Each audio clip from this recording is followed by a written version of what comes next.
새날을 여는 새벽 말씀 나눔입니다. 오늘은 2024년 2월 13일 화요일이고 말씀을 전하는 저는 강민 목사입니다. 오늘 우리가 함께 나눌 말씀은 로마서 1장 24절에서 32절 말씀입니다. 그러므로 하나님께서 그들의 마음을 정욕대로 더러움에 내버려 두사 그들의 몸을 서로 욕되게 하셨으니 이는 그들이 하나님의 진리를 거짓 것으로 바꾸어 피조물을 조물주보다 더 경배하고 섬김이라. 주는 곧 영원히 찬송할 이시리로다. 아멘. 이 때문에 하나님께서 그들을 부끄러운 욕심에 내버려 두셨으니 곧 그들의 여자들도 순리대로 쓸 것을 바꾸어 역리로 쓰며 그와 같이 남자들도 순리대로 여자 쓰기를 버리고 서로 향하여 음욕에 부릴 듯 일매 남자가 남자와 더불어 부끄러운 일을 행하여 그들의 그릇됨에 상당한 보응을 그들 자신이 받았느니라.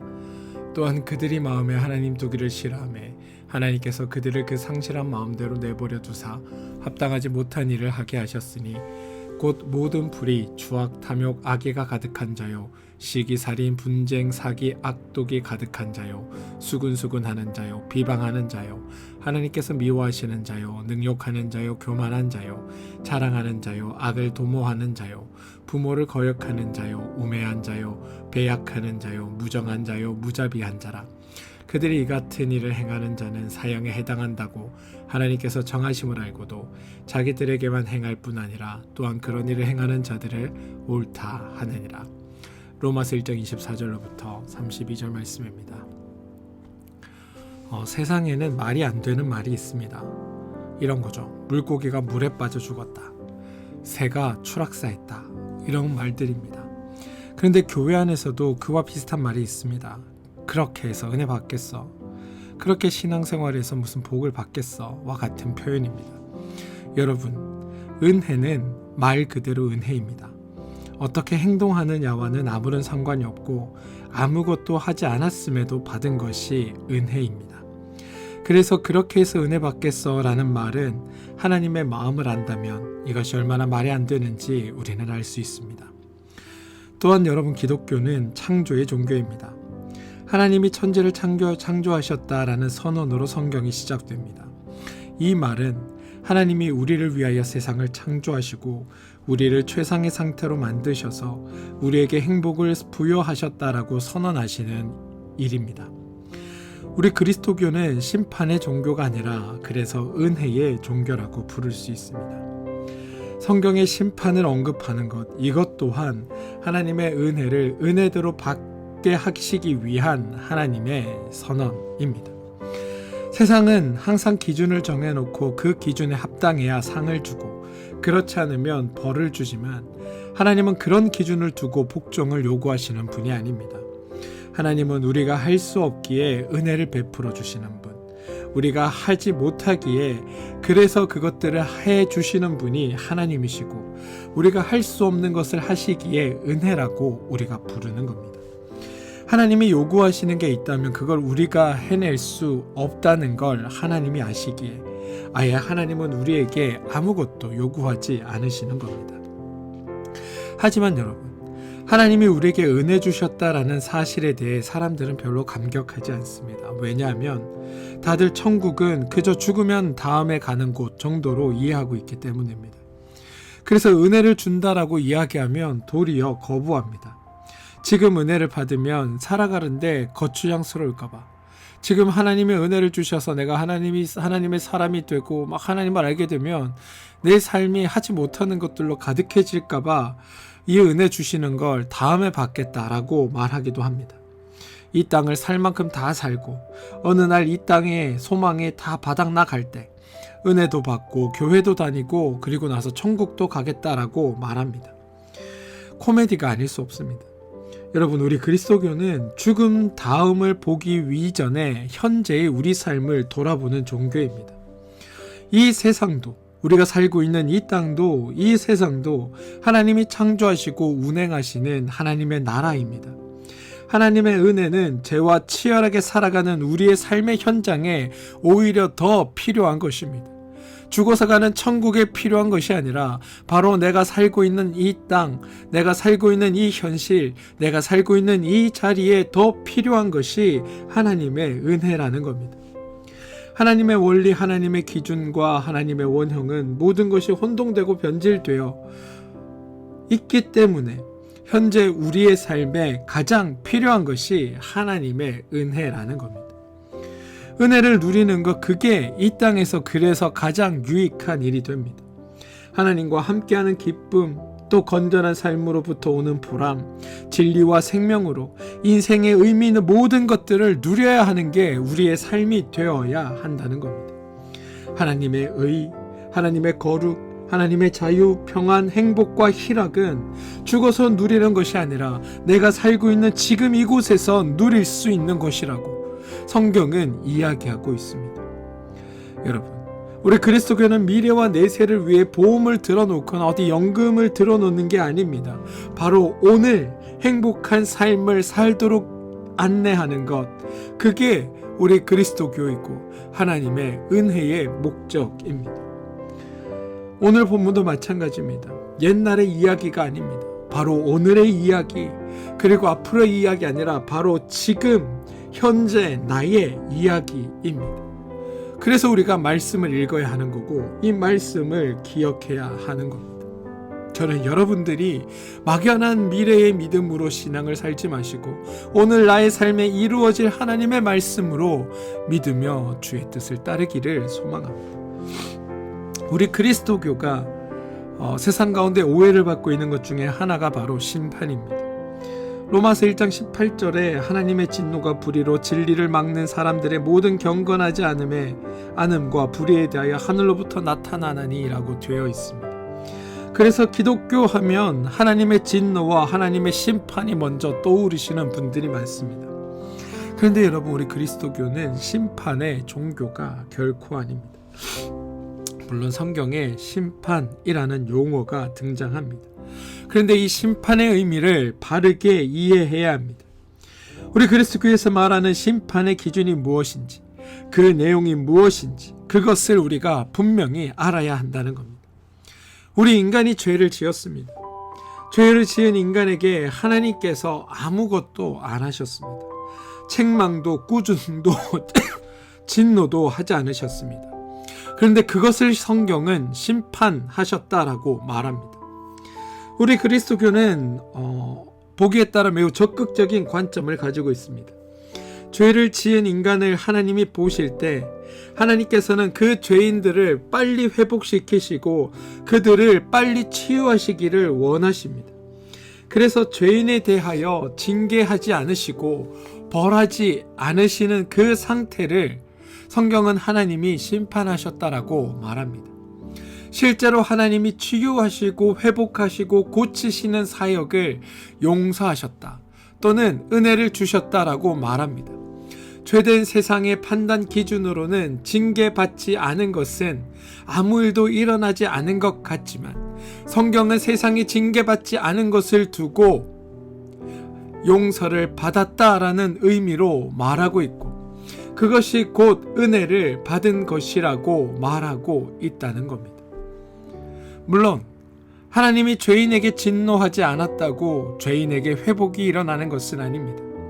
하나님이 형벌을 내리지 않으셨다고 죄 가운데 있는 사람들에게 유익이 되는 것도 아닙니다. 하나님이 저주하지 않으셨다고 해서 죄인에게 치유가 일어나지도 않습니다. 그리스도교에서는 소극적인 의미로 하나님이 내버려 두시는 것을 심판하셨다라고 하고 적극적인 의미로 하나님이 치유하시고 회복하시는 사역을 용서하셨다, 은혜 주셨다라고 표현합니다.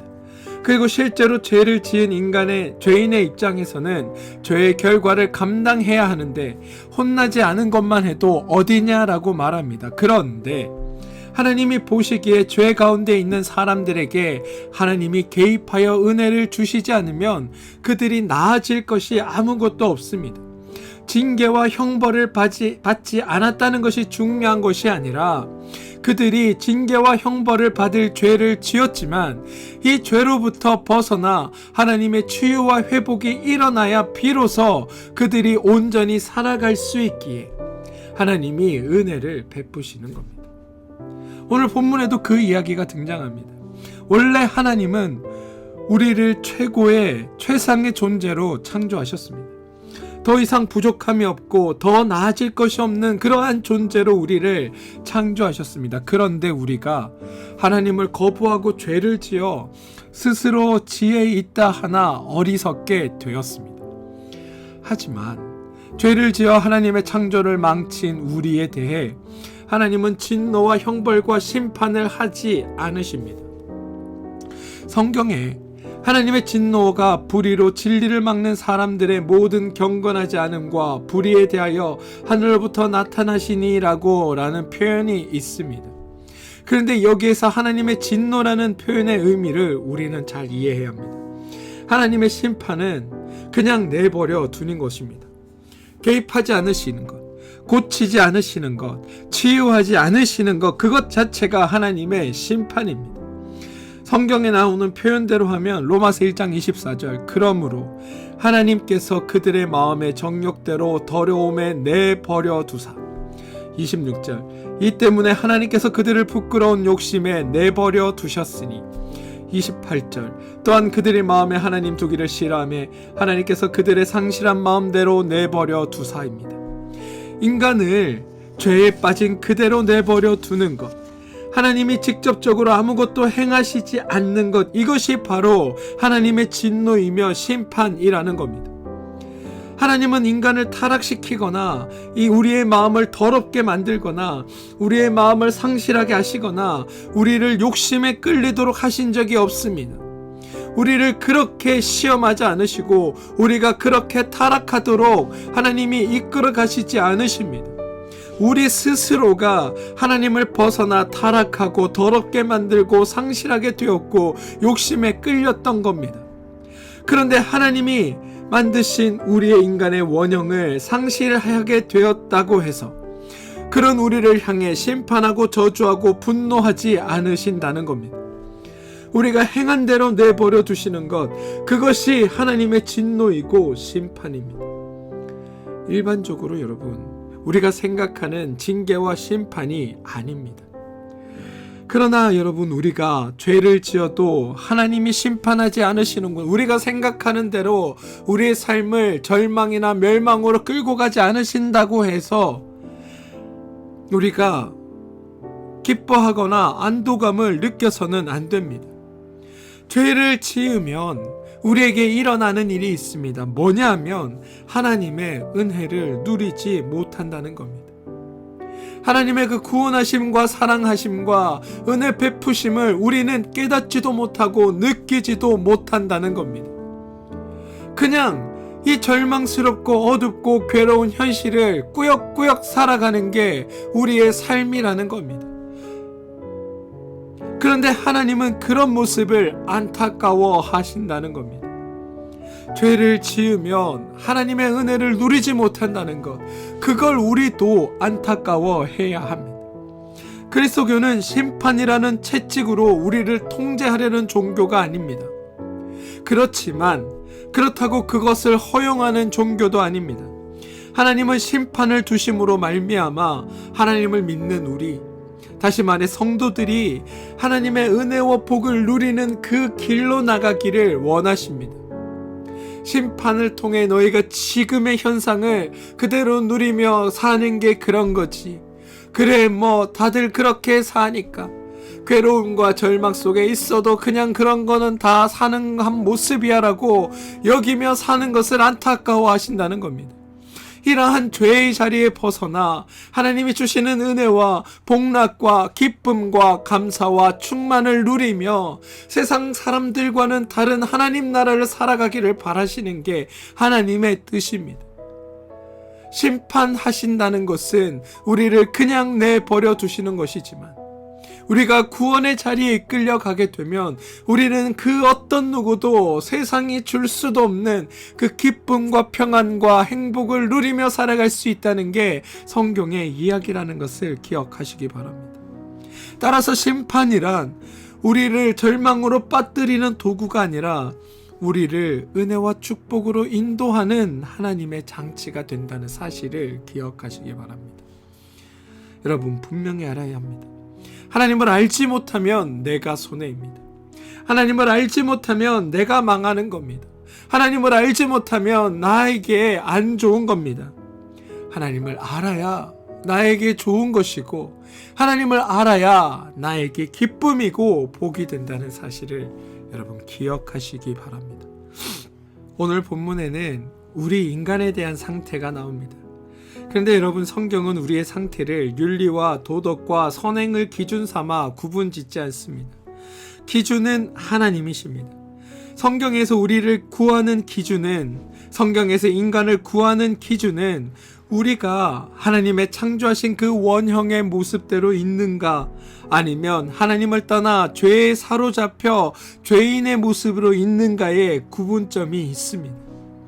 우리 그리스도교는 우리의 행위를 근거로 구분 짓는 것이 아니라 우리의 본성, 우리의 소속을 기준으로 삼습니다. 하나님이 주신 것 안에서 기뻐하며 감사하며 만족하며 하나님 주신 것이 나에게 가장 좋은 것이라고 여기며 살아가는 이들이 하나님의 자녀라고 이야기하고 있고, 그렇지 않은 자들, 자신의 지혜로움과 자신의 능력으로 세상을 살아가는 이들을 하나님은 죄인이라고 구분하고 계시다는 겁니다. 네가 어디에 소속되어 있는가? 하나님의 가치관에 소속되어 있는가? 하나님의 생각과 마음에 너희의 마음을 일치시켜 가고 있는가? 아니면 세상의 것들을 추구하며 그것들에 내 생각과 마음을 합쳐하며 가고 있는가? 그것을 통해 구분한다는 겁니다. 여러분, 분명히 하십시오. 하나님의 사람은 하나님의 것에 따릅니다. 세상 사람은 세상의 것이 가장 좋다고 따릅니다. 그리고 이것이 하나님의 사람과 죄인을 구분하는 가장 큰 기준점입니다. 하나님이 보시기에 사람이 선행을 했던 죄악된 행동을 했건 다 같습니다. 왜냐하면 저들은 모두 다 하나님 기준에서는 죄인일 수밖에 없기 때문입니다. 분명히 기억하시기 바랍니다. 오늘 죄인의 본성과 본질에 대해 본문에서는 세 가지로 구분하는데요. 로마서 1장 24절과 25절입니다. 그러므로 하나님께서 그들의 마음의 정욕대로 더러움에 내버려 두사 그들의 몸을 서로 욕되게 하셨으니 이는 그들이 하나님의 진리를 거짓으로 바꾸어 피조물을 조물주보다 더 경배하고 섬김이라. 마음의 정욕대로 더러움에 처해 있는 것이 죄인의 상태이고 죄인의 본성이고 죄인의 행동 원리입니다. 원래 존귀하게 여겨야 하는 것을 존귀하게 여기지 않고 엉뚱한 것을 존귀하게 여기고 서로 자기의 몸을 더럽게 하며 인간의 가치를 무시하고 비하시키는 것이 죄인의 행동이라는 겁니다. 그런데 여러분, 재미있는 것은 하나님은 죄인을 죄인이라고 지적하는 것에 그치는 것이 아닙니다. 사실 하나님의 방식은 세상의 방식과 다릅니다. 하나님은 우리를 먼저 구원하신 후에 그리고 우리에게 죄인이 되었었다라고 가르치십니다. 죄인을 구원하셔서 새로운 피조물로 변화시키시고 죄인을 하나님의 자녀로 삼으신 후에 하시는 말씀이, 구원받은 성도에게 하시는 말씀이 너희가 원래는 죄인이었지만 지금은 은혜를 받은 상태라고 우리에게 선언하고 계시다는 겁니다.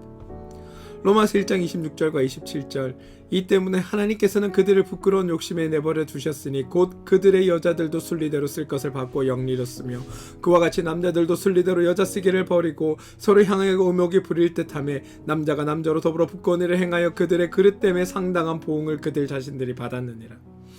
이것은 죄인들의 상태이고 죄인들의 행동입니다. 하나님께서는 우리에게 가장 좋은 질서를 주셨습니다. 그리고 그 질서에 적합하지 않은 것은 하나님의 기준에서 벗어난 것입니다.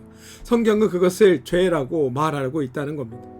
또한 로마서 1장 28절과 31장 이렇게 이야기합니다. 또한 그들의 마음에 하나님 두기를 싫어하며 하나님께서 그들을 그 상실한 마음대로 내버려 두사 합당하지 못한 일을 하게 하셨으니 곧 모든 불의, 추악, 탐욕, 악의가 가득한 자요, 시기, 살인, 분쟁, 사기, 악독이 가득한 자요, 수군수군하는 자요, 비방하는 자요, 하나님께서 미워하는 자요, 능욕하는 자요, 교만한 자요, 자랑하는 자요, 악을 도모하는 자요, 부모를 거역하는 자요, 우매한 자요, 배악하는 자요, 무정한 자요, 무자비한 자라. 여러분, 이것이 죄인의 모습이라는 겁니다. 우리는 상실한 마음이 되었습니다. 하나님의 자유, 평안, 의, 거룩, 성결, 안식 등 하나님이 우리에게 원래 주셨던 하나님의 그 복락들을 다 상실했습니다. 그리고 그것들을 다 상실하고 났더니 우리는 그것들을 다른 데서 채우기 위해 우리는 그 방법들을 도모한 겁니다. 스스로 지혜로워지기 위해 지혜로워졌다라고 생각하고 그 지혜로움대로 행했더니 우리에게 일어나는 모든 일들이 추악과 탐욕과 악의와 시기와 살인과 분쟁과 사기와 악독과 수군수군함과 비방과 하나님을 미워하는 것과 능욕하는 것과 교만한 것과 자랑하는 것과 악을 도모하는 것과 부모를 거역하고 우매하고 패악하고 무정하고 무자비하다고 성경은 이야기하고 있다는 겁니다. 하나님 안에 있을 때 우리에게 이러한 모습은 나타나지 않았습니다. 하나님 안에 있을 때 우리는 자유로웠고 충만했고 풍성하게 살았습니다. 늘 기쁨과 감사로 충만했던 게 우리의 삶이었습니다. 그런데 우리 스스로 지혜로워져서 우리 스스로 무언가 더 높아지기 위해 추구하며 나갔더니 우리에게 일어난 일이 바로 이와 같은 일이었다고 성경이 우리에게 지적하고 있는 겁니다. 우리가 하나님 대신 다른 어떤 것으로 우리의 만족을 채워보려 하면 그 모든 수고가 결국은 헛될 수밖에 없고 그 모든 열심이 결국은 죄에 죄를 다하는 모습일 수밖에 없다고 성경이 우리에게 지적하고 있다는 겁니다. 그러니 너희는 그러한 삶을 사는지 돌아보고 하나님께서 베풀어 주신 그 마음으로 하나님의 그 원형으로 너희 삶을 되돌려라. 너희 스스로 지혜롭다 하지 말고 하나님의 지혜 안에 너희가 들어와 살아라. 하나님의 인도하심과 이끄심 속에 너희의 모든 것을 맡겨드리며 살아라. 그래야 너희에게 참 자유와 평안과 의와 거룩과 성결과 기쁨과 감사와 행복이 온전히 너희 것으로 주어질 것이며 이 악한 자의 모습에서 벗어나게 될 것이다라고 오늘 성경은 우리에게 말씀해 주고 있다는 사실입니다. 사랑하는 성도 여러분, 우리가 하나님을 모르면 우리의 수고와 열심은 죄에 죄를 더하는 모습일 뿐이라고 성경은 오늘 우리에게 말해주고 있습니다. 그러면서 동시에 말씀하시는 하나님을 알라고, 하나님의 말씀을 통해 바르게 하나님을 알으라고, 그래서 죄의 자리에서 벗어나 구원의 자리, 은혜의 자리에 너희들이 머물고 있음을 깨달으라고, 너에게 주시는 하나님의 그 온전함을 너희가 본받으라고 성경은 우리에게 말하고 있다는 겁니다. 우리가 해야 할 것은 하나님의 말씀을 배우고 그로 인해 하나님을 바르게 아는 겁니다. 사랑하는 성도 여러분, 부디 바라기는 우리가 하나님의 말씀을 붙들고 말씀을 의지하고 말씀대로 살아감으로 말미암아 스스로 지혜로워진 대로 나를 의지하기보다 하나님을 바르게 의지하고 살아가면서 주님 주시는 은총 안에 하나님 안에서 축복된 삶을 누려가게 되길 주님의 이름으로 축원드립니다. 우리는 하나님의 구원하심 속에 주 베풀어 주신 은혜 안에 자유와 기쁨을 누리며 살아가는 존재임을 기억하시고 그 삶이 우리 가운데 이루어졌음을 아시고 그것들 안에서 온전한 행복을 누리며 살아가는 여러분들 되시길 주님의 이름으로 축원드립니다. 함께 기도하겠습니다. 주님, 원래는 죄인이었지만 지금은 은혜 받은 존재가 우림을 깨닫습니다. 우리가 하나님을 모른 채 나의 지혜로움에 사로잡혀 하나님을 모른 채 행하는 열심으로 우리에게 죄를 다하지 않게 하여 주시옵소서. 우리를 사랑하시고 우리에게 은혜와 구원을 베푸시는 하나님을 바르게 알게 하여 주시옵소서. 그래야 우리가 복락을 누리며 살아가고 하나님의 자녀가 되고 말씀을 붙들고 말씀을 부여잡고 살면서 주님을 더욱더 알아가는 우리의 삶이 되게 하여 주시옵소서. 예수님의 이름으로 기도합니다. 아멘.